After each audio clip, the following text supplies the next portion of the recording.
Saudara yang dikasihi Tuhan kita Yesus, selamat pagi. Kita bersyukur pagi ini kita boleh bangun dengan tubuh yang sehat, untuk kita kembali ada di hadirat Tuhan, untuk bersekutu, bergaul dengan Tuhan, memuji dan menyembah Tuhan. Terima kasih. Shalom semua. Selamat pagi semuanya. Ya. Shalom. Ya. Pak Ebron, gak apa-apa tuh, tenang aja.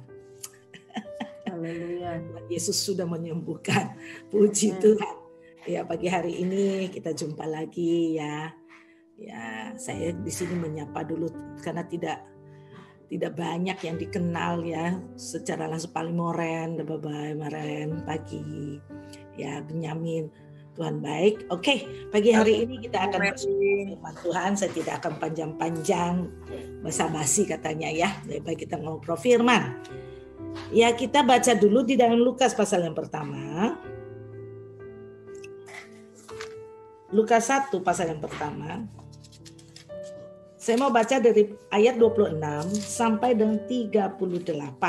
Cukup panjang firman Tuhan ini, tapi ini akan kita lihat sama-sama. Yuk. Pemberitahuan tentang kelahiran Yesus.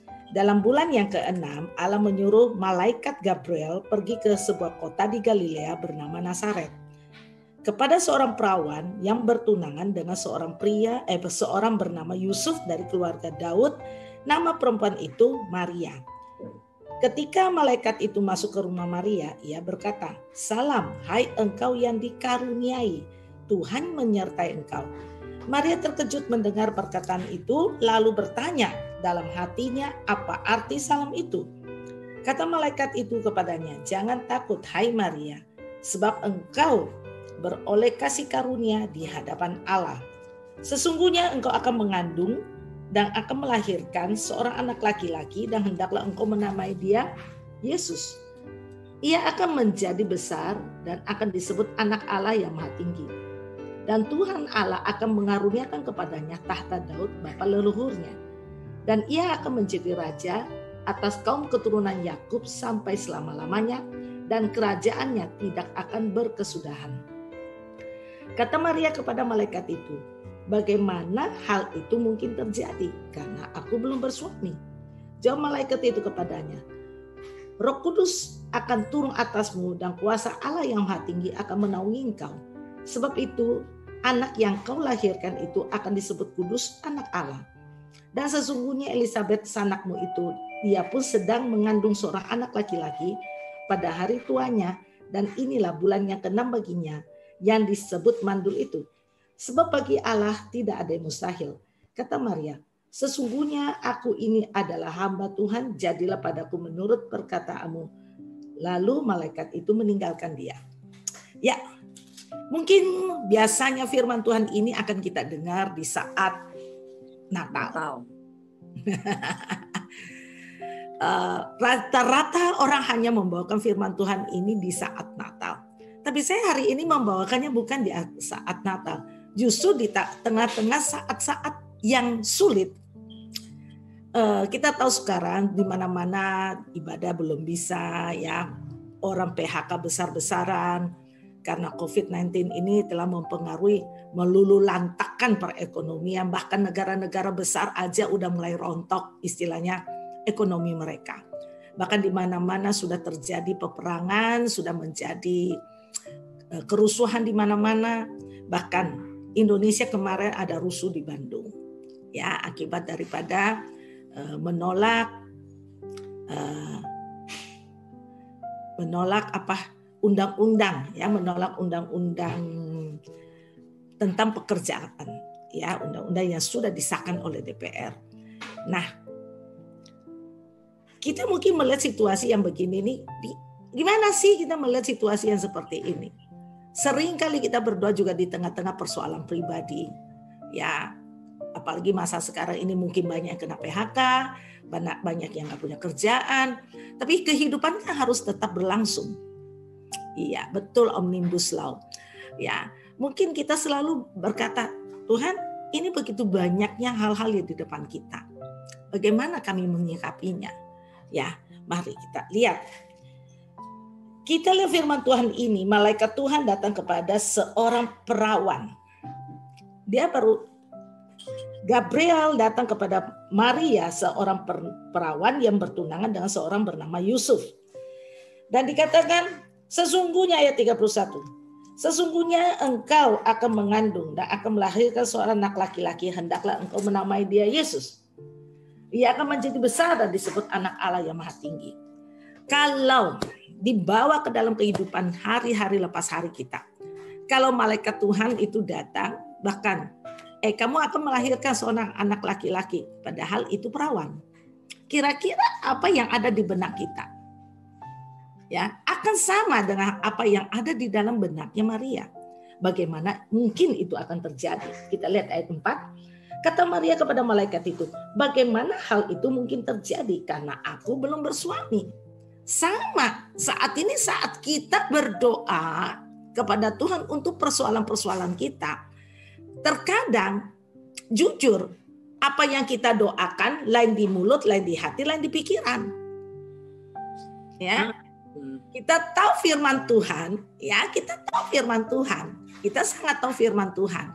Kita mungkin tidak meragukan apa firman Tuhan, tapi pikiran kita ini meragukannya. Seringkali pikiran manusia lebih banyak meragukan firman Tuhan daripada apa yang ada. Hati kecil percaya akan firman, tetapi pikiran manusia akan berkata, bagaimana mungkin hal itu akan terjadi. Haleluya. Saya ngelihat banyak sekali persoalan orang. Tiap kali kami mendoakan, orang cuma bisa berteriak, Bu Mary, bagaimana mungkin saya punya utang yang besar? Bagaimana mungkin saya sakit? Bagaimana mungkin saya bisa disembuhkan Tuhan? Akhirnya kita tidak pernah fokus lagi kepada apa yang ada pada diri Kristus. Kita lebih banyak berdoa, fokus kepada dirinya sendiri dan persoalannya dia. Karena kenapa? Kita belum pernah bisa terlepas daripada satu ketakutan atau satu problem yang ada sedang kita hadapi itu dengan cara yang dari Tuhan. Kita lebih banyak kita berdoa. Semua orang berdoa. Saya percaya di tengah-tengah masalah tidak ada orang Kristen yang tidak berdoa. Saya percaya semua orang berdoa. Tetapi kok ada yang dijawab dan ada yang enggak? Itu menjadi saya tanda tanya besar sekali. Saya selalu berkata, Tuhan, saya maaf ya jemaat ya, doa saya itu 99,9% itu dijawab Tuhan. Saya tidak pernah tidak melihat jawaban Tuhan di dalam doa saya. Karena setelah saya belajar hal ini, bukan berarti saya tidak mempunyai pertanyaan yang sama, ya. Bagaimana hal itu mungkin terjadi karena aku belum bersuami? Bagaimana hal itu mungkin terjadi karena aku nggak tahu jalan keluar? Bagaimana mungkin saya melewati penyakit saya ini karena saya nggak tahu Tuhan? Bagaimana mungkin saya memperoleh berkat yang besar? Bagaimana mungkin? Kita selalu bertanya kepada Tuhan, the way of God, jalan daripada Tuhan. Kalau kita mulai bertanya jalan daripada Tuhan, itu sangat bagus. Sangat bagus jalan dari Tuhan. Karena kenapa? Anda percaya, Anda ingin memperoleh jawaban, maka Anda ingin memperoleh jalan dari Tuhan. Tapi saya melihat banyak orang mengambilnya, ada yang pegang janji Allah, firman, dia pegang. Bagus, dia doakan tuh firman, itu bagus, no, tidak salah. Banyak orang, Allahku akan memenuhi segala keperluanku, seturut kekayaan kemuliaannya dalam Yesus. Itu ada di dalam Filipi. Kita tahu, kita pegang itu bagus, tidak ada yang salah.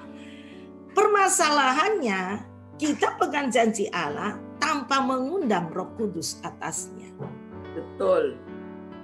Ya, jadi kita pegang janji Allah itu harus saya selalu ngomong, segala sesuatu yang ada di atas dunia ini itu adalah karya Roh Allah. Ya. Bagaimana kita memperoleh hasilnya adalah bagaimana engkau berserah ke dalam Roh Kudus. Berserah ini, maaf sekali lagi, banyak orang berserah karena udah no hope. Tidak punya pengharapan, baru berserah. Ada orang berserah karena sudah tidak tahu mesti gimana, ya aku berserah aja. Jadi kalau ditanya bagaimana, ya aku berserah, aku percaya. Maaf, itu bukan iman cinta. Maaf sekali, itu bukan iman. Itu berserah di dalam keputusasaan. Haleluya. Saya mengerti. Banyak orang datang di dalam pelayanan saya. Saya kadang-kadang mereka ngomong saya ini galak. Habis gimana enggak galak? You datang duduk mendengar firman Tuhan, mencari pertolongan Tuhan. You berkata you sudah berserah. Sementara saya bisa melihat you berserah apa enggak gitu. Haleluya. Udah kita jangan ngomong itu aja. Nanti ya. Kita selalu juga bertanya setelah didoakan, setelah begini kita selalu bertanya bagaimana Tuhan? Bagaimana hal itu mungkin terjadi Tuhan? Aku kan gak punya pekerjaan dan aku harus hidup nih. Ini di saat pandemi. Aku lagi sakit Tuhan, bagaimana aku sembuh Tuhan? Nah, jawaban yang paling pasti adalah ayat yang ke-35. Mari kita baca bersama-sama. Lukas 1 ayat ke-35 berbicara seperti ini. Ya, 34, Maria bertanya bagaimana hal itu mungkin terjadi karena aku belum bersuami. Jawab malaikat Tuhan itu kepadanya, Roh Kudus akan turun atasmu dan kuasa Allah yang Maha Tinggi akan menaungi engkau. Sebab itu anak yang kau lahirkan itu akan disebut kudus, anak Allah. Bagaimana jawab malaikat Tuhan kepadanya, Roh Kudus akan turun atasmu dan kuasa Allah yang Maha Tinggi akan menaungi engkau. Jawaban yang pasti atas setiap doamu, atas setiap doamu bagi hati yang penuh dengan keraguan, ketakutan, pertanyaan demi pertanyaan hanya satu. Roh Kudus Allah akan turun atasmu. Masalahnya di mana? Taklukkan pikiranmu. Orang Kristen tidak terbiasa menaklukkan pikiran. Orang Kristen tidak biasa menaklukkan pikirannya. Anda pernah tahu nggak jalan pikiranmu adalah jalan peperangan antara kebenaran Allah dan iblis. Dunia ini dengan sistem yang ada di dunia ini, alam semesta ini dengan sistem hukum dunia. Pikiran kita ini terlalu terkungkung dengan logika. Pikiran kita ini terlalu terkungkung dengan apa yang logika itu berbicara baru kita bisa percayai. Nah, kayak Maria, dia juga termasuk orang yang logika. Mana mungkin orang yang tidak bersuami bisa punya anak? Bagaimana Tuhan bisa menjawab doa saya? Bagaimana Tuhan bisa melakukan hal yang besar pada saya? Bagaimana bisa? Bagaimana bisa? Bagaimana bisa? Kita juga masuk ke dalam orang yang logika. Karena itu, kita lihat dulu di dalam Korintus ya.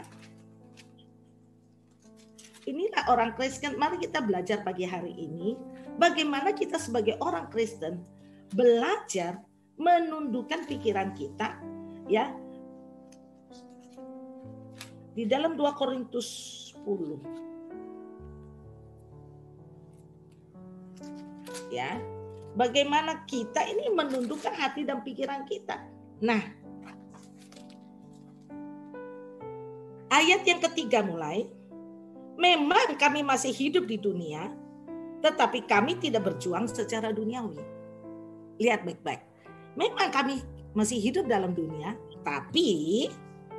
tetapi kami tidak berjuang secara duniawi. Saya banyak menantang orang-orang di sekeliling saya. Mereka terlalu pakai logik. Sementara saya adalah logika saya jalan, bukan berarti saya tidak berlogika. Logika saya jalan, tapi saya menempatkan firman Allah di atas logika saya. Ya, logika saya itu saya tempatkan di bawah firman. Karena kenapa?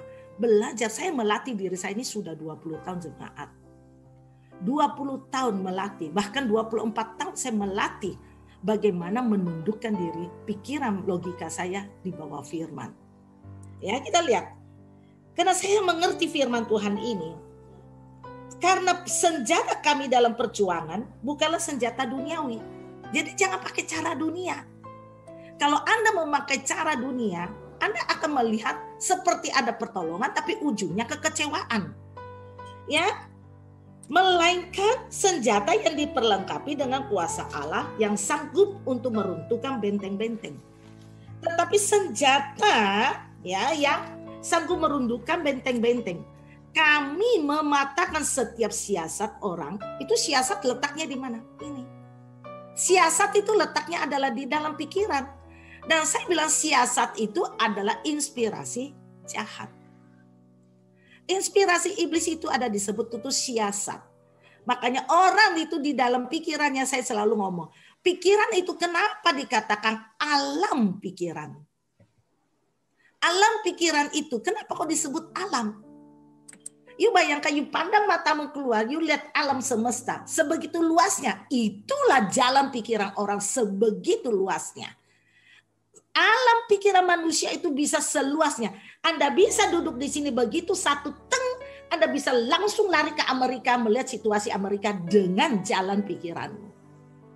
Anda boleh duduk dengar firman, begitu ada pleng masuk di dalam pikiranmu, Anda akan masuk langsung ke dalam sebuahnya. Orang yang sedang sakit juga kita akan teng langsung dengan logika manusia. Cet.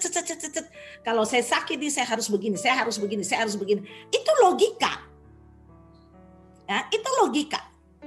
Karena itu kenapa saya berkata alam pikiran ini perlu kita kuasai.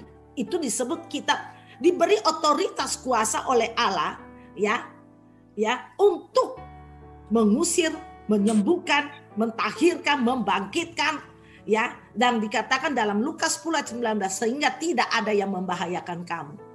Itu sangat jelas. Sehingga tidak ada yang membahayakan kamu. Itu jelas banget tidak ada yang membahayakan. Itu perlu sekali kita tahu benar-benar. Ya. Artinya apa? Kalau kamu percaya kepada kuasa Allah sehingga tidak ada yang dapat membahayakan kamu. Karena itu di dalam 2 Korintus 5, kami mematahkan setiap siasat orang dan merubuhkan setiap kubu yang dibangun oleh keangkuhan manusia untuk menentang pengenalan akan Allah. Kami menawan segala pikiran dan menaklukkannya kepada Kristus. Ya. Kami mematahkan setiap siasat orang dan merubuhkan setiap kubu yang dibangun oleh keangkuhan manusia untuk menentang pengenalan akan Allah. Kita lihat baik-baik. Ada satu siasat, ada kubu, ada yang keangkuhan yang dibangun. Itu namanya dibangun, dibuild. Dibangun seperti bata demi bata, Anda bangun. Anda bangun, banyak orang banyak punya benteng. Ada orang punya keangkuhan tersendiri. Semua manusia punya keangkuhan. Tidak terkecuali saya pun punya. Nah, keangkuhan ini hati-hati. Kalau sudah mulai menentang pengenalan akan Allah itu perlu engkau taklukkan. Karena itu kenapa kita harus belajar menaklukkan pikiran kita. Lebih sering menaklukkan pikiran, jalan pikiran kita, logika kita. Itu hanya dibawa firman Tuhan. Kalau kita tidak menaklukkan, itu ada kubu, ada benteng. You bayangkan, pertama di dalam ayat 4 dikatakan ada benteng-benteng yang perlu diruntuhkan. Namanya dibangun, berarti ada satu tembok yang engkau bangun di dalam jalan pikiranmu. Ujungnya sebenarnya membawa kita menentang pengenalan akan Allah. Allah yang kita kenal itu adalah Allah yang kuasa, Allah yang maha bisa. Tidak ada yang mustahil bagi Allah. Nah, karena itu kenapa kita perlu meruntuhkan benteng ini yang mengikat kita. Saya sebut gini, orang Kristen itu terlalu santai.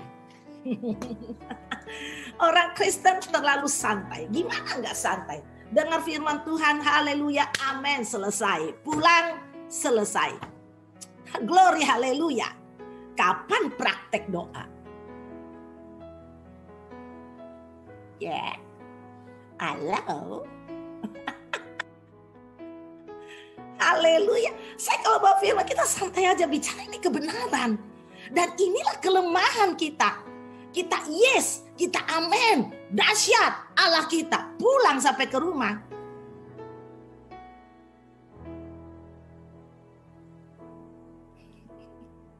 Where is God? Bukan berarti saya sendiri tidak mengalami masalah. Oh, jemaat dikasih Tuhan, saya bertubi-tubi jemaat. Saya sudah melewati COVID, saya sakit di bulan Maret. Orang pertama sakit dalam COVID itu sebelum itu saya sendiri. Saya sendiri juga kena COVID di bulan Maret. Saya masuk rumah sakit itu tanggal 14 Maret. Keluar rumah sakit itu 4 April. 31 hari saya ada di dalam rumah sakit. Mungkin saya termasuk orang kloter pertama antara 1 sampai 10 barangkali. Ya. Dan dokter tidak tahu bagaimana, belum ada pengalaman dokter mengobati penyakit COVID ini.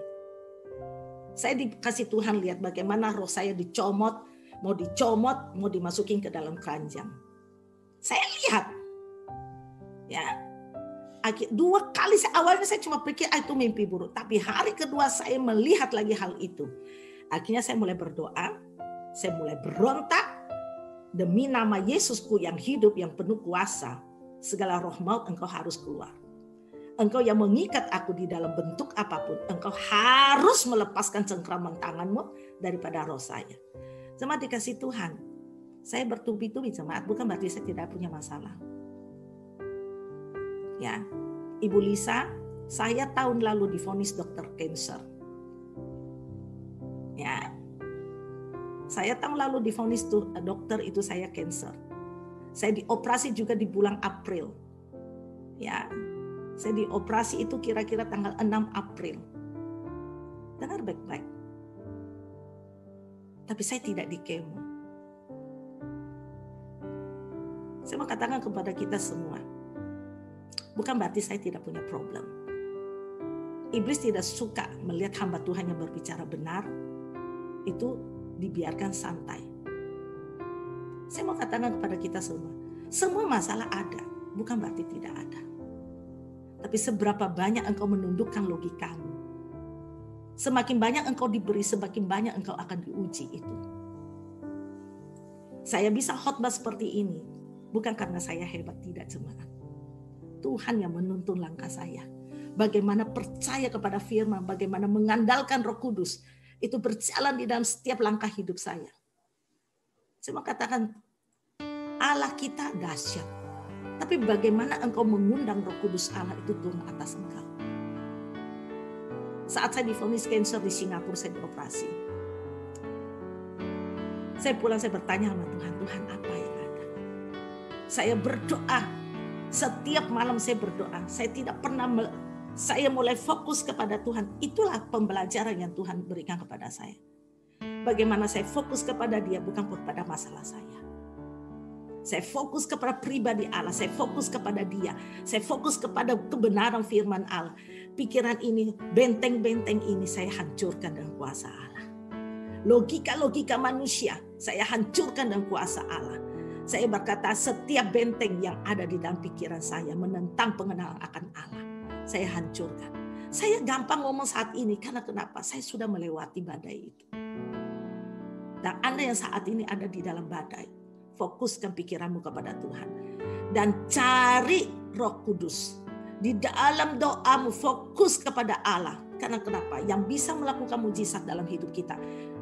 Selain doamu yang penuh dengan power of God. Power of God itu doamu yang penuh dengan kuasa Allah. Itu karena ada Roh Kudus yang ada di atasnya. Baru itu akan menjadi doa yang penuh kuasa. Ya. Roh Kudus dikatakan, bagaimana mungkin hal itu akan terjadi karena aku belum bersuami.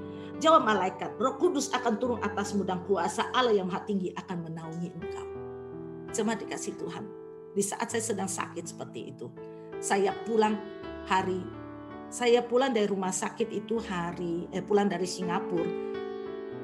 Saya Senin dioperasi, hari Rebo, Kamis saya udah pulang dari Singapura. Hari Sabtu saya sudah mulai mengajar.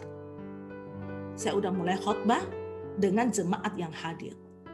Karena saya punya persekutuan doa. Jemaat hadir. Mereka datang karena ingin menengok saya.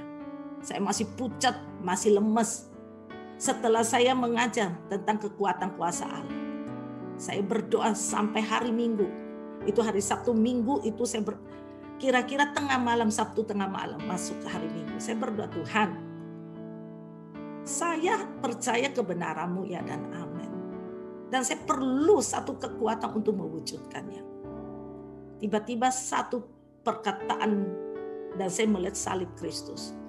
Dan perkataan itu berkata, sudah selesai. Saya bangun, saya duduk. Bapak, dalam nama Yesus, aku percaya sudah selesai ini. Penyakit saya selesai. Tidak ada satu pun penyakit cancer, sel cancer yang ada di tubuh saya. Saya percaya sudah selesai. Sebelum dokter operasi, sebelum dia angkat seluruh payudara saya, dia berkata, kalau tidak ganas, saya hanya keluarin tumor. Tapi kalau ganas, saya angkat seluruh payudara Anda. Begitu saya bangun sadar dari operasi, kehilangan sebelah payudara. Berarti ganas, jemaat dikasih Tuhan. Pada saat saya berdoa di hari Minggu malam itu, saya berkata, Tuhan, Engkau menyatakan selesai. Berarti aku percaya itu ya dan amin. Tidak ada sel kanker lagi di tubuh ini. Hasilnya pun tidak akan ada kemo. Tidak akan ada kemo, tidak ada sel kanker, tidak apa-apa. Aku percaya Allah. Diagnosa pertama itu adalah salah. Jemaat dikasih Tuhan. Tanggal 17 April kalau tidak salah kita ada pemilihan umum. Pemilu di tahun lalu. Saya tidak mau berangkat, saya harusnya ketemu dokter itu di tanggal 17. Saya tidak mau berangkat. Saya mau memakai hak saya pemilu. Karena saya tahu tahun lalu punya pemilu itu adalah ketat. Saya tidak mau ke Singapura. Saya berkata, saya tanggal 18 berangkat. Dan dokter ngomong, saya tidak ada. Biasanya kita akan mengejar dokter yang operasi kita. Dokter yang operasi saya itu akan ke Jepang. Dia bilang, saya tanggal 17 sore saya berangkat ke Jepang. Kalau Anda tidak mau datang, Anda tidak bisa datang, Anda boleh datang ketemu dengan orang lain, dokter yang lain. Biasanya saya tahu kebiasaan kita pasien akan selalu bertemu dengan dokter yang mengoperasi kita. Betul? Ya, saya tidak. Saya berkata, silakan dokter berangkat. Yang penting ada dokter lain yang bisa lihat. Saya nggak peduli lagi. Karena maksud saya, apapun juga hasilnya, bukan dokter yang berkata A atau B, tapi Allah yang berkata A atau B. Karena itu saya nggak peduli. Saya berangkat ke Singapura itu tanggal 18, saya ke dokternya itu 19. Tapi sebelum saya berangkat, hari Selasa itu dikatakan gini, Ibu kalau you datang ke Singapura, you bawa seluruh file kamu, hasil kamu bawa seluruhnya, karena untuk pergi kepada dokter kemo. Kan dokter operasi sama dokter kemo itu beda. Saya akan sarankan ke dokter kemo. Itu hari Selasa. Saya nggak mau tahu. Oh iya bawa file santai. Iya bawa. Saya bilang. Hari Rabunya satu telepon dari Singapura. Congratulations, ma'am. You can come to Singapore. No need to bring all your file because it's zero. Stage-nya zero. Tidak ada stage. Dengar baik-baik. You no need to get chemo. Satu kemuliaan Tuhan yang saya lihat. Padahal saya ke dokter di Penang, saya ke dokter ini semua menyatakan ganas dan harus segera dioperasi. Satu perkara yang saya lihat. Tidak ada yang mustahil bagi Allah dan bagi orang yang percaya. Itu harus kita lakukan. Saya mengajarkan hal ini. Kenapa? Karena memang kita masih hidup di dunia ini. Hidup di dalam dunia ini bukan berarti tidak ada tantangan. Hidup di dunia ini masih ada sistem dunia yang akan bekerja di dalam alam jasmani. Tapi bagaimana kita bisa pikiran ini adalah pikiran yang telah dibaharui oleh Allah. Efesus 4 ayat 23 berkata, kamu adalah manusia baru. Baharuilah rohmu, baharuilah pikiranmu everyday. Setiap hari baharuilah. Ya, baharui bagaimana engkau membaharui pikiranmu, bagaimana engkau membaharui rohmu, bagaimana engkau membaharui semuanya supaya pikiranmu boleh matching dengan karunia Allah. Pikiran rohmu ini boleh selaras dengan firman. Karunia rohmu ini, pikiranmu ini boleh selaras dengan kuasa roh Allah yang bekerja di dalammu. Bukan berarti you have no problem. Ya, saya seorang pendeta. Berapa banyak orang yang saya tolong di dalam sebagai seorang pendeta, nggak punya gaji, nggak punya jemaat karena saya orang penginjil tulen. Tetapi membangun rumah Tuhan 30 biji. Ya, bagi saya itu membangun rumah Tuhan 30 buah itu kecil, tahu nggak? Karena sebenarnya bisa lebih besar. Ya, kenapa saya berkata seperti itu? Terus orang akan bertanya, Bu Mary, bagaimana hidupmu diberkati oleh Tuhan? Haleluya. Ini pertanyaan yang sama untuk semua orang percaya. Semua sama. Bagaimana mungkin itu bisa terjadi? Saya kemarin ini bulan lalu saya habis 180 juta hanya untuk memberkati. Orang bertanya, Bu Mary, uang dari mana? Saya nggak punya uang sekarang. Bukan rekening cuma seberapa. Begitu dapat uang itu habis. Begitu dapat uang itu habis. Dengar baik-baik. Orang akan bertanya, Bu Mary, bagaimana hal itu mungkin akan terjadi kepadamu? Pertanyaan yang sama. Semua orang bertanya hal yang sama kepada Allah Bapa. Dengan kondisi yang dia lihat atas dirinya. Bagaimana mungkin itu terjadi atasku? Bagaimana mungkin itu terjadi atasku? Saya percaya semua yang mendengarkan firman Tuhan ini berpikiran yang sama. Bagaimana mungkin itu terjadi atasku? Sama. Tidak ada bedanya Anda dan saya. Cuma berbedanya, saya tidak mau memakai logika pikiran manusia saya yang dunia ini. Saya mematahkan kubu dan benteng yang dibangun oleh keangkuhan manusia. Sehingga kita tidak pernah melihat segala kekuatan dan kemuliaan firman Allah itu yang hidup dan yang berkuasa. Itulah caranya iblis menghancurkan orang Kristen. Itulah caranya iblis membuat orang-orang menjadi takut di dalam perjalanan hidupnya. Itulah menjadi orang-orang Kristen yang selalu menyalahkan orang lain. Sehingga tujuan iblis itu bisa tercapai. Permasalahannya bukan di sana.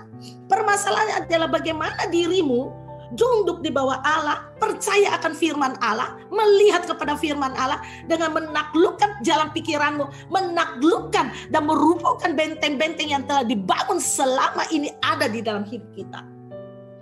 Berapa banyak benteng yang kita pasang dalam hidup ini? Berapa banyak? Anda rubuhkan nggak itu setiap hari benteng pikiranmu? Anda rubuhkan tidak setiap jalan pikiranmu? Yang membawa engkau tidak percaya kepada firman Tuhan, yang membawa engkau bertanya-tanya selalu kepada firman Allah. Bagaimana engkau menundukkan pikiranmu, engkau merubuhkan benteng dan tembok yang ada di dalam alam pikiranmu. Itu menjadi bagianmu. Itu bagianmu yang harus engkau lakukan hari lepas hari. Kalau engkau tidak pernah melakukannya, engkau akan ditundukkan oleh alam semesta ini. Dunia ini akan membawa engkau tunduk di dalam dia. Sehingga kita tidak melihat kemuliaan Tuhan. Setiap kali saya membawakan firman Tuhan ini, banyak orang bertanya sama saya, Bu Mary, bagaimana menundukkan pikiran kita? Gampang. Setiap firman Tuhan yang membuat engkau meragukan Allah dan firman, di dalam nama Yesus, pergi engkau. Inspirasi roh jahat yang berjalan dalam alam pikiran, mulai dari hati dan pikiran saya, kamu keluar. Latihan. Maka saya berkata, firman Allah tidak pernah salah. Yang salah adalah orang-orang yang tidak pernah menggunakan senjata Allah. Karena jalan pikiran. Memang kami masih hidup dalam dunia, tapi kami tidak berjuang secara duniawi. Karena senjata kami dalam perjuangan bukanlah senjata duniawi, melainkan senjata yang diperlengkapi dengan kuasa Allah, yang sanggup untuk meruntuhkan benteng-benteng. Kami mematahkan setiap siasat orang dan merubuhkan setiap kubu yang dibangun oleh keangkuhan manusia untuk menentang pengenalan akan Allah. Bagaimana engkau ini benar? Bagaimana engkau tahu Allah itu besar? Bagaimana engkau tahu, engkau yakin firman Allah itu hidup ya dan amin?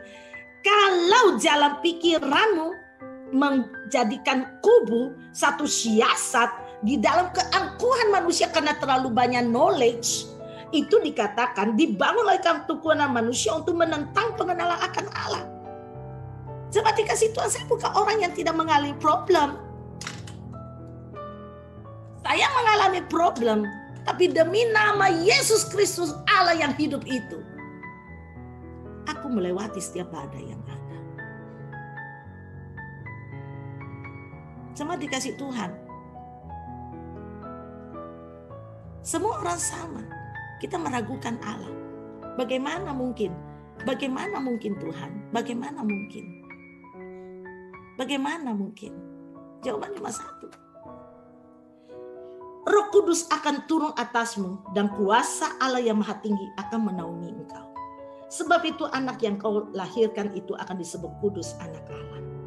Dan kita lihat pada saat Maria berbicara dengan malaikat ini, malaikat ini membawa satu juga berita kepada Maria.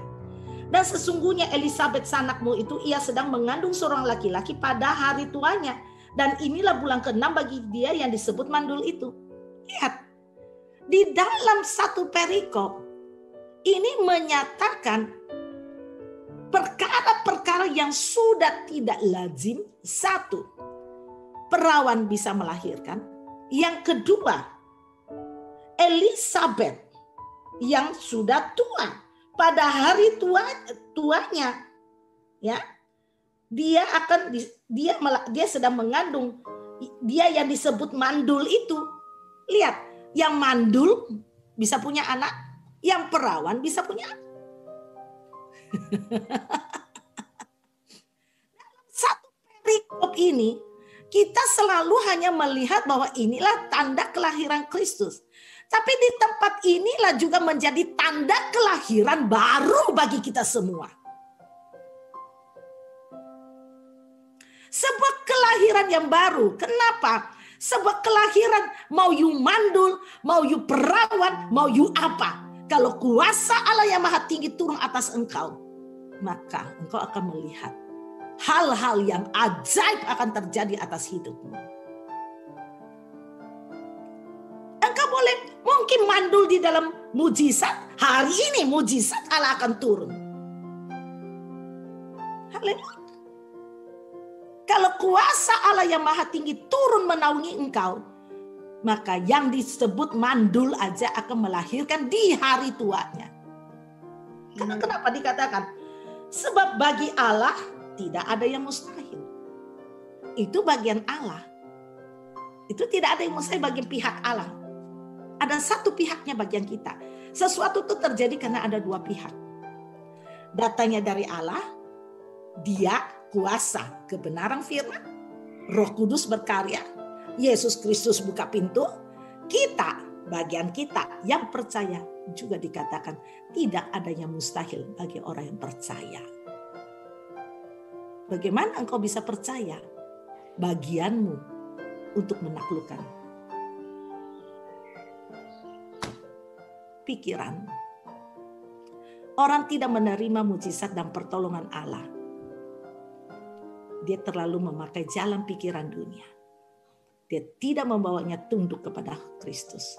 Dia tidak menundukkannya tunduk di bawah Kristus. Dia tidak menundukkannya pikirannya ini di bawah kaki Kristus.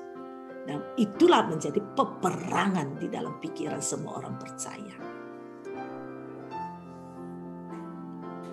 Bagaimana Bu Mary tentang berkat hidup? Ya oke lah. Puasa kita percaya ada firman Tuhan berkata oleh bilur-bilur Yesus kamu sudah disembuhkan.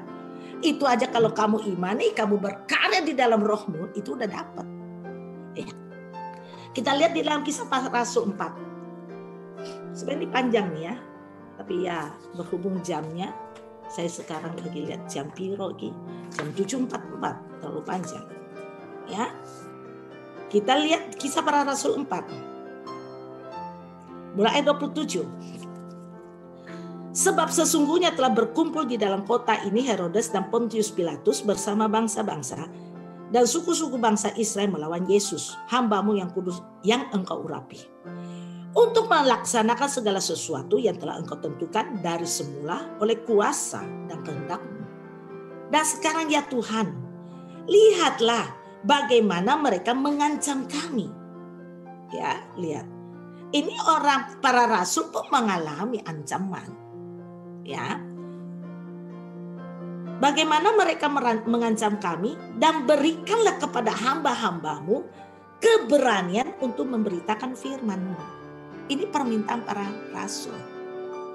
Ya, tapi ayat ke-30 lihat. Satu kita mereka meminta keberanian untuk memberitakan firman.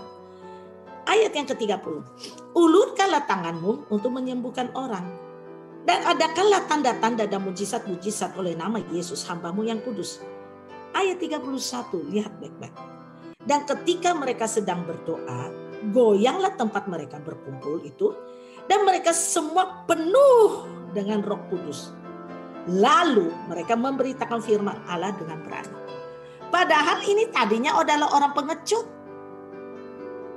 Orang yang takut. Tetapi mereka sungguh-sungguh berdoa, Roh Kudus turun atas mereka. Mereka keluar dengan beraninya. Ya, dan gimana kita lihat di dalam Kisah Para Rasul, mujizat demi mujizat terjadi. Kita juga tahu itu sebenarnya Kisah Para Rasul ini adalah sebenarnya gereja mula-mula ini adalah didasari daripada Kisah Para Rasul. Kisah Para Rasul ini adalah penginjilan yang berhasil. Karena kenapa? Di saat orang tertekan, di saat orang teraniaya, di saat orang merasa tidak berkuasa, tidak bisa melakukan apa-apa, seharusnya larinya seperti kemana? Berdoa. Larinya kepada berdoa. Nah, di dalam berdoa ini kita lihat bagaimana pola mereka berdoa. Mereka memberitahu Tuhan apa yang mereka alami. Tuhan, bagaimana mereka mengancam kami? Ya, bagaimana, lihatlah sekarang Tuhan, bagaimana mereka mengancam kami. Dan berikanlah kepada kami hamba-hambamu keberanian untuk memberitakan firman. Kita bukan. Kita Tuhan, lalukanlah saya dari ancaman ini. Ya, oh ya. Halo? Pola doa yang berbeda. Tantangan ada, tantangan itu dihadapi. Tetapi dengan cara yang berbeda. Berikanlah kami keberanian dan ulurkanlah tanganmu melakukan mujizat yang terjadi. Itu karya siapa? Karya Roh Allah. Sehingga mereka pada saat mereka meminta kedatangan Roh Kudus di dalam dia, maka terjadilah revival yang besar. Di dalam doamu, setiap orang yang percaya pasti ada Roh Kudus. Kenapa? Roh Kudus itu yang membuat kita bisa mengaku bahwa Yesus Kristus adalah Tuhan dan Juru Selamat. Ya, dia adalah anak Allah yang hidup. Karena karya Roh Kudus itulah yang akan menceritakan siapa dia. Permasalahannya kita tidak pernah, kalau kita berdoa, kita jarang mengundang kehadiran Roh Kudus di dalam doa kita. Kita lebih banyak berdoa melalui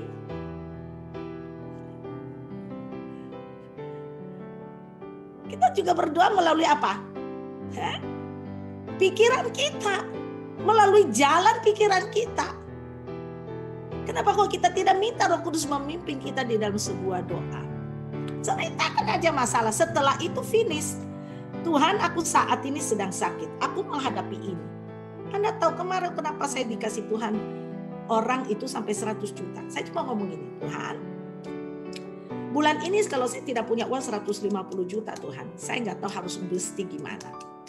Begitu banyak yang saya janjikan. Tuhan, kalau bulan ini aku nggak tahu 150 juta ini, aku nggak tahu harus ngapain, dan aku perlu itu Tuhan. Sekarang Tuhan mesti jual apa lagi? Ya, tapi masa aku jualan terus Tuhan? Ya, dengar baik-baik. Saat saya berbicara seperti itu, saya ketawa. Habis itu saya ketawa. Saya bilang, Tuhan, ini aku serahkan ke dalam tangan bagian-Mu. Karena aku tahu Tuhan, aku gak mungkin nyari duit segitu banyaknya. Mau datang dari mana Tuhan di zaman sekarang Tuhan. Minta orang gak mau. Maaf loh, saya paling pantang ya minta kepada orangnya. Minta orang gak mau. Saya menjadi hamba Tuhan 20 tahun.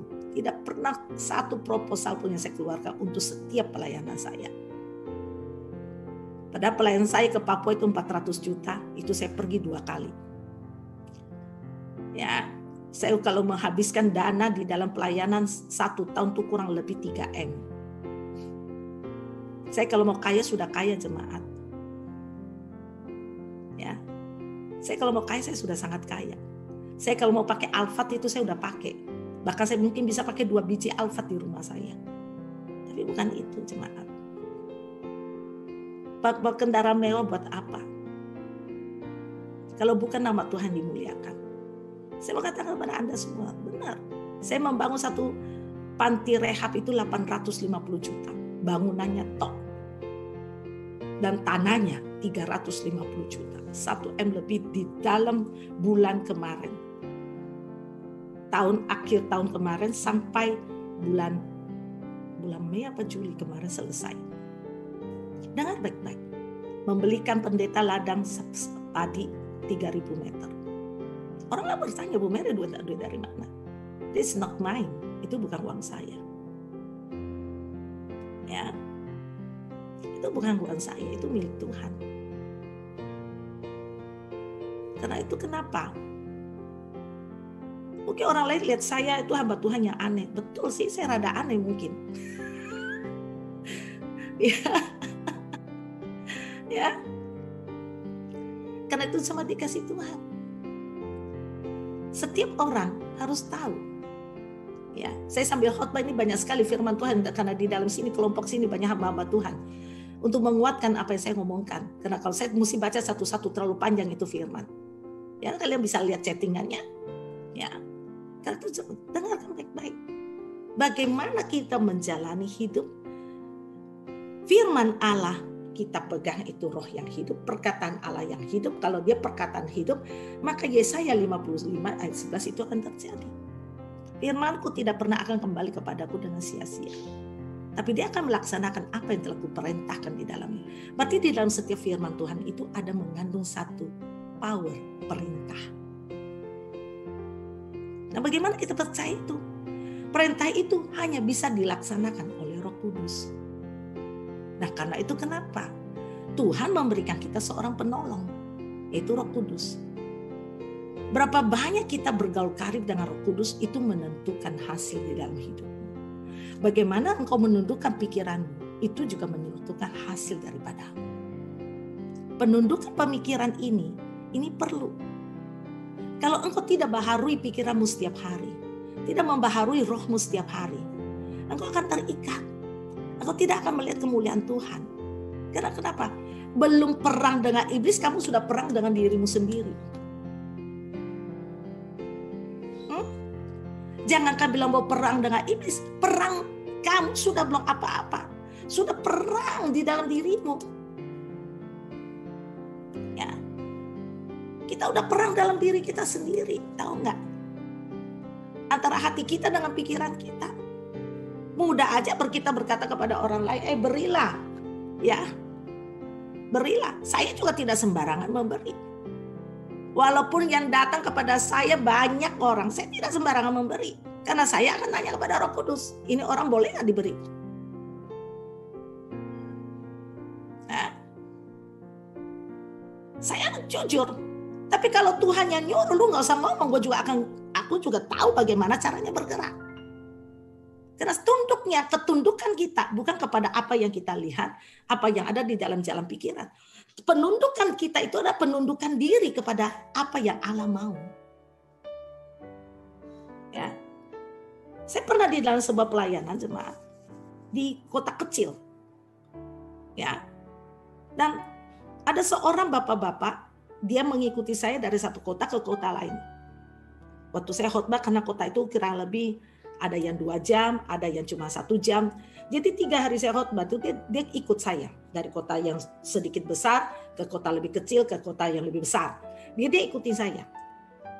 Dan saya hari ketiga begitu saya ngelihat, Roh Kudus ngomong sama saya.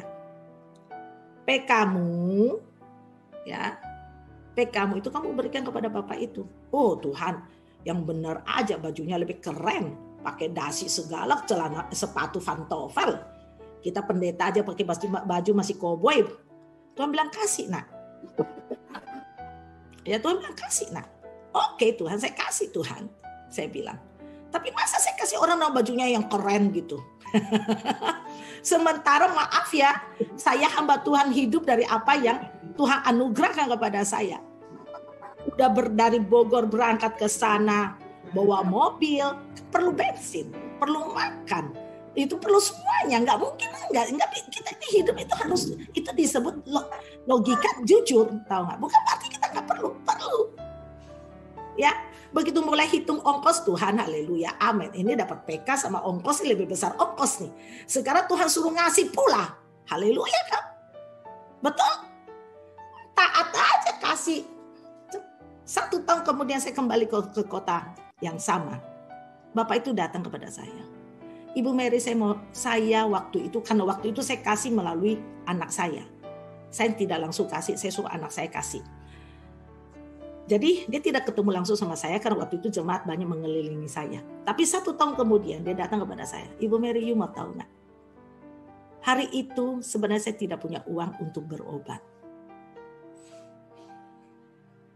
Dan uang yang Bu Mary pakai untuk kasih ke saya itu saya pakai berobat. Saya cuma bisa angkat tangan kepada Tuhan. Bapak terima kasih karena memberikan sebuah hati yang taat. Bukan karena memberi. Bapak di surga terima kasih karena Engkau memberikan saya sebuah hati yang taat. Karena itu cuma dikasih Tuhan. Hari ini saya mengajarkan hal ini. Untuk apa? Untuk supaya kita melihat bagaimana mungkin hal ini terjadi. Hal ini bisa terjadi kalau kuasa Roh Kudus turun dan menaungi engkau. Bagaimana engkau menaklukkan pikiranmu. Bagaimana engkau mempunyai sebuah hati yang taat kepada Allah. Kita lihat ayat di dalam Lukas. Dan dikatakan ayat yang ke-38. Kata Maria, sesungguhnya aku ini adalah hamba Tuhan. Jadilah padaku menurut perkataanmu. Lalu malaikat itu meninggalkan dia. Kita lihat, malaikat datang kepada Maria dalam kondisi yang tidak bersuami. Berkata dia akan punya anak. Jawab Maria, bagaimana mungkin? Setelah malaikat Tuhan berkata, Roh Kudus akan turun atasmu. Malaikat kasih berita lagi. Sanakmu itu loh Elisabeth, yang mandul itu. Saat ini di usia tuanya dia akan melahirkan. Itu aja. Perkataan malaikat itu sudah mengandung semua perkara yang ajaib dan besar. Dan satu hal terjadi atas Maria. Dia mempunyai satu kerendahan hati. Kerendahan hati ini dia terima apa yang dikatakan Allah, tidak memakai logik, tidak memakai nanti orang ngomong apa kalau Yusuf tidak mau saya bagaimana? Kalau Yusuf meninggalkan saya hamil di luar nikah, artinya saya kalau hamil tidak punya suami, orang akan rajam saya Tuhan. Itu kan logiknya. Di zaman itu loh, di zaman 2000 tahun yang lalu loh, kalau ada seorang perempuan kedapatan berzina aja langsung dilempari batu. Apalagi hamil. Kita tahu juga bagaimana ada satu tokoh di Alkitab. Yehuda punya mantu, ya tahu kan siapa dia? Nah dia juga mantu itu sudah berlaku ke asusila tuh, dia sekarang lagi hamil, ya betul si Tamar, betul mari kita iniin dia, Tuhan mari kita lempari dia batu. Yehuda datang. Nah hal-hal begini ini sebenarnya sangat sama kondisi yang dialami oleh Maria. Dia tahu konsekuensi dan resikonya. Dan kita tahu Alkitab berbicara, Yusuf pun diam-diam mau menceraikan dia, meninggalkan dia dengan baik-baik. Maria bukan tidak tahu ada satu konsekuensinya. Konsekuensinya itu besar, ya. Bukan berarti tidak ada konsekuensi. Konsekuensinya sangat besar, apalagi di zaman itu. Kecuali zaman sekarang orang udah rada-rada. Nah, kalau zaman sekarang mah orang haleluya. Oh haleluya. Zaman sekarang mah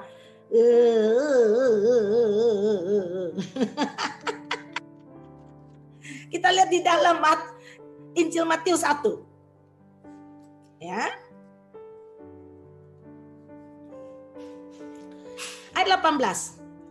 Kelahiran Yesus Kristus adalah seperti berikut. Pada waktu Maria ibunya bertunangan dengan Yusuf, ternyata ia mengandung dari Roh Kudus sebelum mereka hidup sebagai suami istri. Nah, ini konsekuensinya. Karena Yusuf suaminya seorang yang tulus hati dan tidak mau mencemarkan nama istrinya di muka umum. Ia bermaksud menceraikannya dengan diam-diam. Berarti ada satu konsekuensi di dalam ketaatan setiap orang. Setiap ketaatan itu ada sebuah konsekuensi yang akan dihadapinya. Konsekuensinya banyak dan konsekuensinya itu datang dari dunia. Bagaimana orang memandang dia, bagaimana orang berkata tentang dia, bagaimana resiko yang akan dia hadapi. Itu konsekuensinya. Di dalam sebuah ketaatan itu ada sebuah konsekuensi yang harus kita bayar harganya. Ya. Dan dikatakan, karena Yusuf suaminya seorang yang tulus hati dan tidak mau mencemarkan nama istrinya di muka umum, ia bermaksud menceraikannya dengan diam-diam.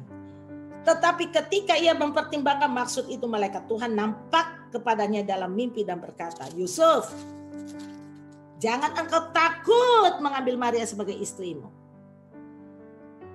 Saya ingin nanya, banyak orang mau nggak mengambil seorang perempuan yang hamil? Sepertilah yang Yusuf punya pertimbangan manusia. Ini pertimbangan manusianya Yusuf. Dia mau menceraikan Maria dengan diam-diam. Tapi kalau kita sebagai anak-anak Tuhan, saya mau katakan kepada kita, sebuah konsekuensi di dalam sebuah ketaatan, dalam kerendahan hati menerima apa yang dikatakan oleh firman, bukan berarti tidak menerima. Pada saat saya dikatakan dokter, saat saya sakit COVID yang terakhir, dokter berkata, ibu, you tahu nggak konsekuensinya? You harus tahu sebagai seorang yang kena COVID. Itu COVID itu akan membuat paru-parumu itu melekat karena dia bagaikan lem, karena dia tidak biasa mengembang. Jadi dia akan, itu paru-paru itu kan kayak busa ya. Dia akan karena kena lendir. Dia akan diam. Maka ibu pasti banyak kecacatan di dalam paru-parumu. Dokter udah wanti-wanti sama saya. Ibu akan ada cacat, ada tanda-tanda COVID di dalam paru-paru orang. Begitu ya dok? Begitu dokter pergi, di dalam nama Yesus itu tidak akan terjadi sama saya. Itu kan perkataan dokter. Perkataan Allahku apa? Saya tidak mencari pertimbangan manusia, tapi yang saya tanya adalah kepada Allah. Saya cuma tanya, menurut Bapak dan Roh Kudus balik bertanya, menurut kamu? Ya, saya tanya kepada Tuhan, Tuhan balik tanya kepada saya, menurut kamu? Ya, menurut kamu apa? Saya langsung ngomong, Bapak, karena Engkau adalah Allah yang sempurna, Engkau tidak pernah membiarkan apa ada dalam apapun di dalam organ tubuh saya ini cacat. Karena aku mempunyai Allah yang sempurna. Dan harga yang Kau bayar Yesus terlalu mahal bagiku. Engkau menerima cambukan, Engkau menerima semua caci maki penghinaan, Engkau menerima sengsara karena Engkau ingin melepaskan aku dari itu. Karena itu Bapak, aku percaya. Demi nama Yesus Kristus, paru-paru saya tidak ada satu titik bekas apapun. Jemaat dikasih Tuhan, saya balik ke dokter untuk kontrol. 2 minggu setelah saya sembuh pulang, dokter berkata, Bu, coba ibu tarik napas, kok masih berat ya napasnya ibu? Oh, sabar dok, nanti kita CT scan aja dok. Dokter bilang, saya sudah tidak mau ronsen, kalau ronsen itu tidak akan kelihatan. Saya mau CT scan aja, boleh dok, silakan dok. You mau lakukan bagian apapun, tapi saya percaya paru-paru saya sempurna. 3 minggu kemudian, saya balik lagi ke rumah sakit. Ya, 3 minggu kemudian saya balik ke rumah sakit, orang bagian CT scan ngomong gini, Ibu seharusnya balik itu pada saat sesudah pulang tuh 2 minggu udah di CT scan. Ya. Itu udah mesti, ibu udah mesti CT scan supaya ibu bisa dapat obat tambahan untuk memperbaiki paru-parunya, gini gitu. Dokter yang nyuruh saya 1 bulan setelah saya keluar rumah sakit saya lakukan. Saya malah pergi 1 bulan 2 minggu. Pada saat saya CT scan, saya dengan tenang di CT scan. Cuma anehnya ini bagian CT scan bolak-balik CT scan. Dia buka orang kalau CT scan kan 1, 2, 3 selesai. Saya sampai memperoleh 6 kali dicek ting ting ting gitu. Akhirnya CT scan selesai. Bawa ke dokter. Ya, dokter buka, dokter lihat, dokter berteriak begini. Au! Oh, mana mungkin? Au! Hah, masa sih? Gitu. Sayanya yang bingung karena dia yang nonton sendiri itu videonya kan. Karena kalau di mitra keluarga itu kan di CD ya. Jadi di dalam komputer dokter itu udah ada file saya. Jadi, sampai berteriak, ya masa sih gitu. Saya ya sebagai pasien, dokter ngomong apa sih kok sendiri ngobrolnya? Pasiennya di sini dok. Dia putarlah itu layarnya CD-nya. Yuk lihat, saya lagi mencari kecacatannya. Kenapa tidak ada yang cacat di paru-parumu? Praise the Lord.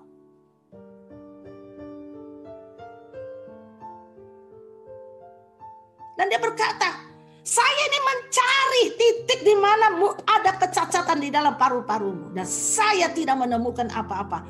Paru-paru kamu normal sekali seperti orang yang tidak pernah sakit COVID. Padahal Anda kalau mau lihat paru-paru saya, jemaat dikasih Tuhan, mungkin saya masih simpan. Ya, mungkin saya masih simpan. Ya, kalau Anda mau lihat, wih, itulah Allah kita. Allah kita heran dan besar. Allah yang heranlah. Allah yang cinta kita semua. Berkati dengan limpah. Allah yang heranlah. Mana mau melihat? Allah yang heranlah. Allah yang cinta kita semua, berkati dengan limpah. Allah yang heranlah. Allah kita heran. Anda lihat ini paru-paru? Ya. Anda lihat ini paru-paru? Ya. Paru saya itu satu sudah menjadi putih.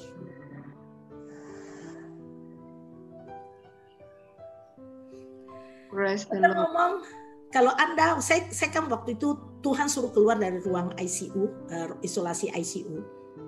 Saat saya keluar, dokter ngomong kalau kamu keluar dari tempat ini kamu tidak boleh balik. Sebelum saya keluar dilakukan segala ronsen yang di dalam ruangan ICU itu, HCU itu. Kalau saya tinggal di dalam, besoknya saya pasti akan menerima ventilator dengan paru-paru kondisi begitu.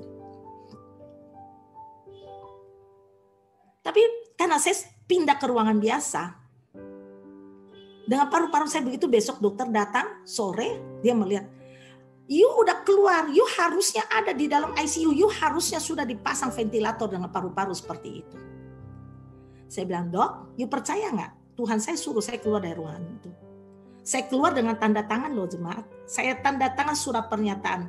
Saya kalau ada terjadi chaos di dalam kesehatan saya tidak boleh balik ke dalam ICU. Saya disuruh tanda tangan. Karena tempat yang Anda tempati saat ini akan diberikan kepada orang lain. Saya suruh anak saya tanda tangan. Jangan dengar kata dokter. Tuhan suruh mami keluar dari ruangan ini, berarti mami harus keluar. Tengah malam jam 3, saya dipindahkan ke ruangan biasa. Tengah malam jam 3. Karena saya meminta keluar dengan paksa. Mati kasih Tuhan. Bagi orang begini. Tapi Tuhan suruh saya keluar. Saya mendengar kata Tuhan. Saya melihat satu penglihatan. Tuhan suruh saya keluar. Saya keluar dari ruangan itu. Begitu dokter lihat hasil paru-paru saya, dia bilang kata, kalau kamu masih ada di luar ruang isolasi yang ada di HCU, kamu pasti kami pasangkan ventilator. Dok, kalau kamu pasang ventilator berarti saya inna ilahi. Karena iblis ingin menangkap. Saya bilang tidak. Di dalam nama Yesus. Ibu nggak rasa sesak? Tidak apa-apa. Saya tidak apa-apa. Karena ada kuasa yang maha tinggi menjagai saya dan menaungi saya. Jemaat dikasih Tuhan. Saya keluar dari rumah sakit, dari ruangan yang di HCU itu. Masuk ke ruangan biasa. Karena tidak ada ruangan yang biasa, saya harus membayar biaya rumah sakit 4,4 juta. Dan saya jabani, iya. Saya biaya rumah sakit saya total 177 juta. Dan dengar baik-baik, tidak ada 1 sen pun saya bayar. Tuhan bayar dengan caranya yang ajaib. Dan saya mau katakan pada kita semua jemaat dikasih Tuhan. Allah yang engkau dan saya sembah itu adalah Allah yang sungguh-sungguh hebat. Berbahagialah engkau yang terpanggil tinggal di dalamnya dan melihat dia sebagai Allahmu yang hidup, Allah yang besar itu. Karena tidak ada yang mustahil bagi orang, bagi dia dan bagi orang yang percaya kepada dia. Jemaat dikasih Tuhan, kalau kita berani berjalan di dalam sebuah ketaatan, dengan kerendahan hati, karena kenapa dengan logika saya ini adalah orang yang penuh dengan pengetahuan kedokteran. Karena saya dulu hampir sekolah kedokteran. Jadi saya senang dengan pengetahuan kesehatan. Dengan orang punya logika kedokteran yang begitu banyak di dalam pikiran saya. Saya belajar injak dan taklukkan di bawah kaki Kristus. Saya mulai berhadapan dengan Tuhan. Engkaulah Allah yang Maha Besar. Roh Kudus akan bekerja. Di dalam doa, di dalam apapun, Roh Kudusmu akan menaungi. Memulihkan secara total. Dan aku akan menceritakan betapa besarnya Allah. Dengar jemaat dikasih Tuhan. Karena itu, saya mau berkata kepada kita semua, Anda dan saya sama. Tidak ada yang bedanya. Karena itu mari kita lebih perbanyak doa kita yang diurapi oleh Roh Kudus. Doa yang dinaungi oleh Roh Kudus itu akan melahirkan banyak mujizat. Akan menimbulkan satu keberanian di dalam diri kita menghadapi tantangan dunia ini. Akan menimbulkan satu keberanian di dalam kita. Kita boleh minta kepada Allah untuk mengulurkan tangannya, melahirkan tanda-tanda mujizat menyertai dalam perjalanan kita. Kata itu jemaat, saya rindu kita semua mengalami hal yang sama. Itu mengalami Tuhan dalam hidupmu. Amin. Amin. Ya, karena itu mari kita tunduk kepala. Mari kita berdoa.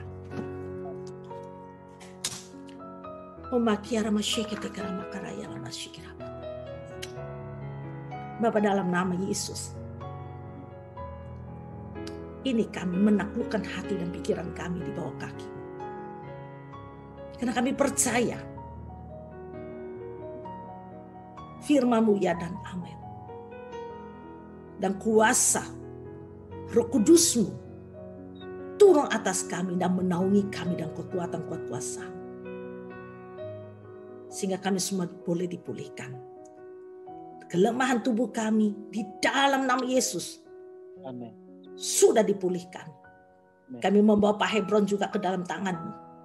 Kuasa Allah yang maha tinggi turun atasnya. Amin. Terus berkuasa atasnya. Amin. Sehingga mujizat ini terjadi atasnya. Amin. Bapa, dalam nama Yesus, kasih setia-Mu adalah ya dan amin. Dan Kau tidak pernah meninggalkan kami. Engkau ada selalu bersama dengan kami. Amin. Karena itu mari Roh Kudus, kami belajar menundukkan pikiran kami. Amin. Jalan pikiran kami di bawah kaki Kristus. Kami merubuhkan tembok-tembok, benteng-benteng yang dibangun oleh keangkuhan manusia di dalam pengenalan akan Engkau. Demi nama Yesus. Amin. Pengenalan akan Engkau adalah Allah kami yang penuh kuasa. Mujizat dari kerajaan Allah menyertai setiap orang yang percaya. Di dalam nama Yesus, kami mengalami Engkau ya Allah. Bagaimana kami menundukkan apa yang kami rasakan secara alam jasmani ini. Rasa sakit, rasa segalanya kami ikat, kami hancurkan dan kuasa dalam nama Yesus. Dan keluar dari roh jiwa tubuh kami. Alam logik kami, manusia jasmani kami, Engkau tunduk kepada kebenaran Allah. Ingat, hai tubuh, hai badan, ingat Engkau adalah ciptaan Allah. Amen. Karena itu Engkau tunduk di dalam firman-Nya. Di dalam nama Yesus, semua organ tubuh sehat kembali. Amen. Normal. Amen. Sel darah normal. Amen. Tidak ada kanker. Kami tolak keluar itu dan kuasa dalam nama Yesus. Dan kami perintahkan keluar, tinggalkan jalan hidup kami. Roh jiwa tubuh kami. Tidak ada penyakit jantung. Kami ikat, kami patahkan, kami perintahkan enyak keluar. Segala kekuatannya Engkau sudah ditaklukkan di bawah Kristus. Dan enyak keluar dari hati dan pikiran kami. Keluar dari batas tubuh jasmani kami. Demi nama Yesus. Kami adalah anak-anak Allah. Hidup di dalam kekuatan dan kuasa Allah. Amen. Kami telah dikuduskan, yaitu kami dipisahkan dari dunia ini. Sebagaimana Engkau memisahkan bangsa Israel di Goshen dengan umat di Mesir dengan Firaun. Demikianlah hidup kami dipisahkan oleh-Mu Bapa. Demi nama-Mu yang kudus, kami mengucap syukur. Kami berterima kasih karena Engkau adalah Allah kami yang hidup, Allah yang berkuasa. Dan firman-Mu adalah ya dan amin. Karena itu Bapa, dalam nama Yesus, mari pegang pikiranmu, pegang kepalamu. Dalam nama Yesus, kami ikat kekuatan dunia ini dengan nama Yesus. Kami perintahkan tunduk di bawah kaki Kristus. Dan kami mengikat dan merubuhkan segala kekuatan kuasa dunia ini keluar daripada hidup kami, dan kami tundukkan pikiran kami hanya di bawah kaki Yesus. Dan kami menerima anugerah Allah, kuasa Allah memulihkan jalan pikiran kami. Firman Allah akan berkuasa atas kami. Di dalam alam jiwa kami, kuasa roh Allah, kuasa firman yang berkuasa. Demi nama Yesus itu terjadi. Haleluya. Amin.